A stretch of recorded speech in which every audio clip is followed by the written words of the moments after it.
Crossroad Bow, my friends, I hope this finds you well. Here I am, back in church. Check it out.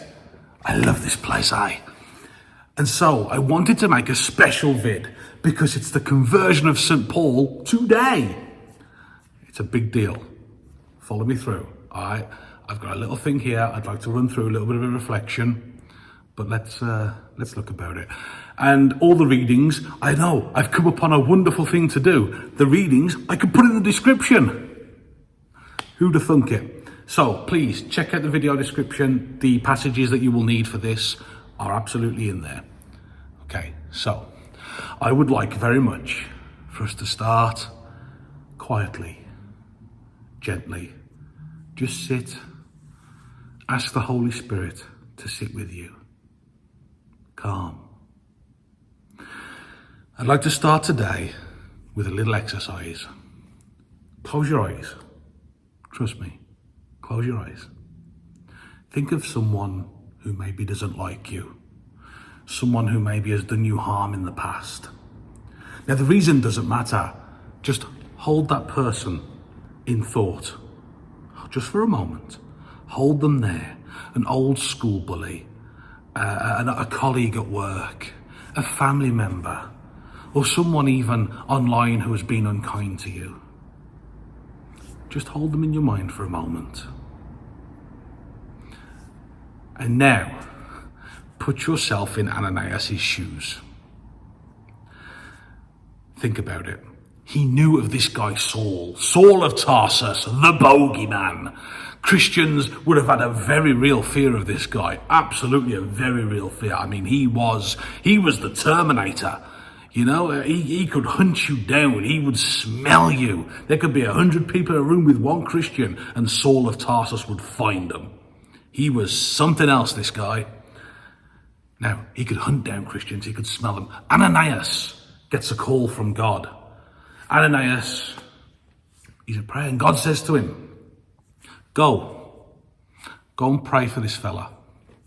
Go and pray over this man who murdered Stephen.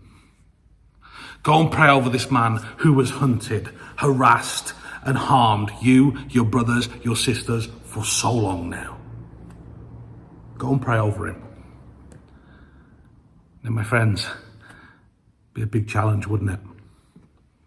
But Ananias goes. I mean, I'd struggle with it. If it was somebody who's hated me for no reason over the years, and there are a few, I would struggle with it. At the end of the day, I'm human, just like you. I would struggle with it. But Ananias doesn't. He goes. Okay, yeah, he might have a bit of inner conflict, but he listens to God, as, to be fair, we all probably would.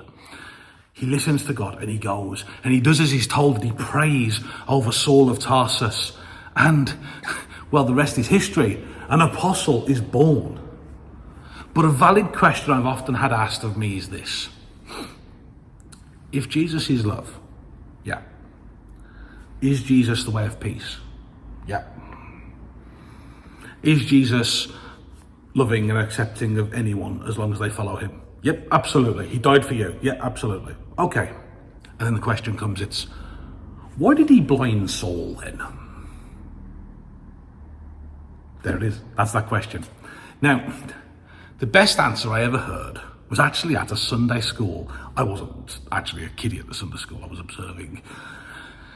And the Sunday school teacher there said, when we're young and we misuse something, sometimes it's taken away from us until we learn how to use it properly.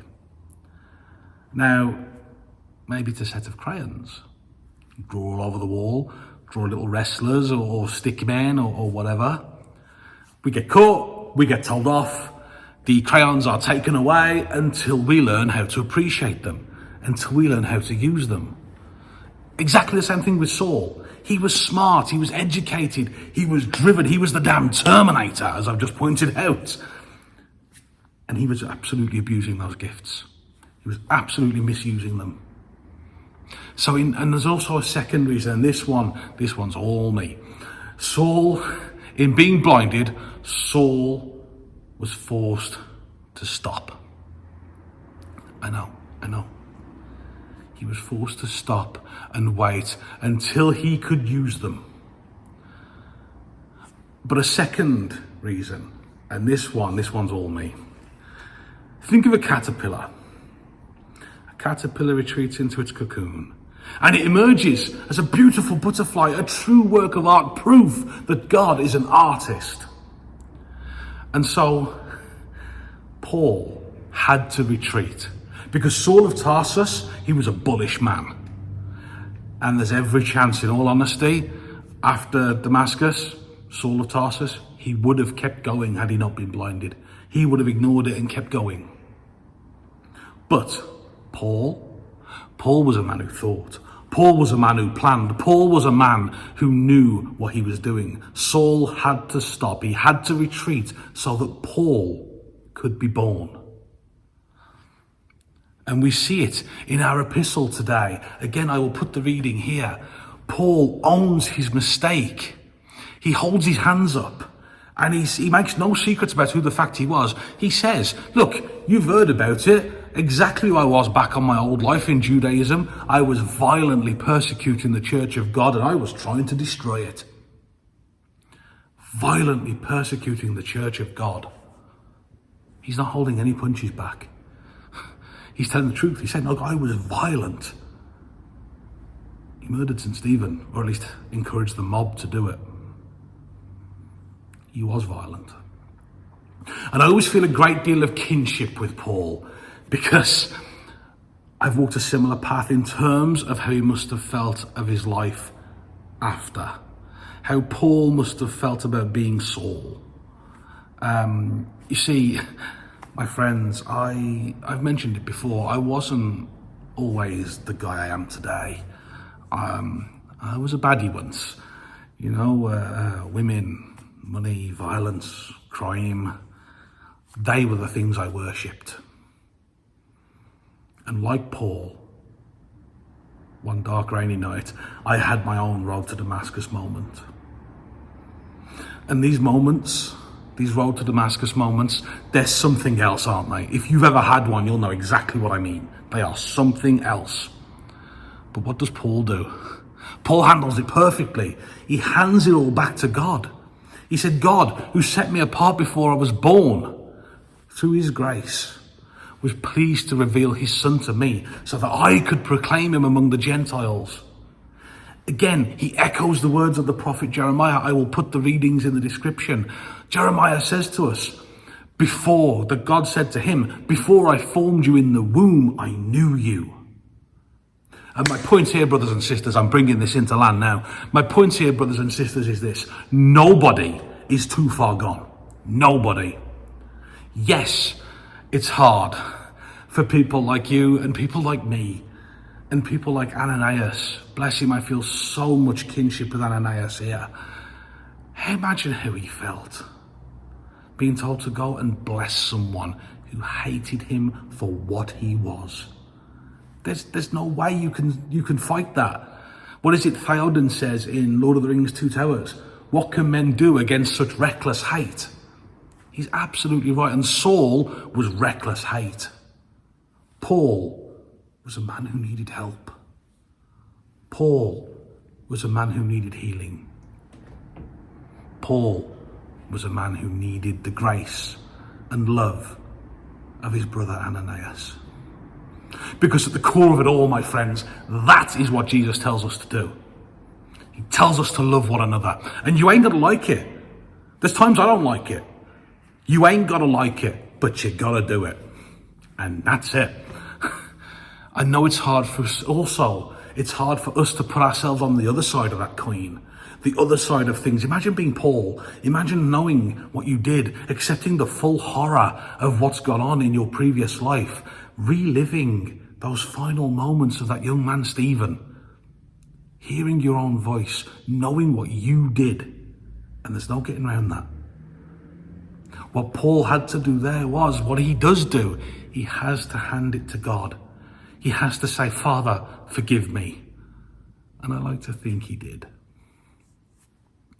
Now, it's tough sometimes for people like you, people like me, to accept that God is interested in us, not just as a race, not just as a human race, but in us as individuals, in you, in me, in anybody. God is actually personally interested in us. And you know how we know this? Because he knew us before we were born. Paul, Jeremiah, they both say the same thing. God knew you before you were born. And so, my brothers and sisters, this is the end. This is absolutely the end now. Whatever you are doing today, tomorrow, next week, next year, whatever you are doing in your life, whatever road you walk, whether you've had a road to Damascus moment or indeed not yet, or maybe you don't need one, happy days. I'm so happy for you. Genuinely I am. Let Paul show you that nobody's too far gone. Nobody's too far gone for the Lord. Listen, the bells just chimed. Amazing. Nobody's too far gone. Nobody's too far gone for the Lord. There is nobody Jesus cannot reach down and give you a helping hand or give you a slap if you need it. And that's all the road to Damascus was. It wasn't Jesus whooping Paul's ass, which, in all fairness, Saul of Tarsus was probably asking for it. No. What it was taking away the crayons. If you can't use them properly, I'll keep them until you can. Nobody's unworthy of prayer, my brothers and sisters. Nobody's unworthy of God. Every single one of us is known by him, loved by him. God bless, my friends, and take care.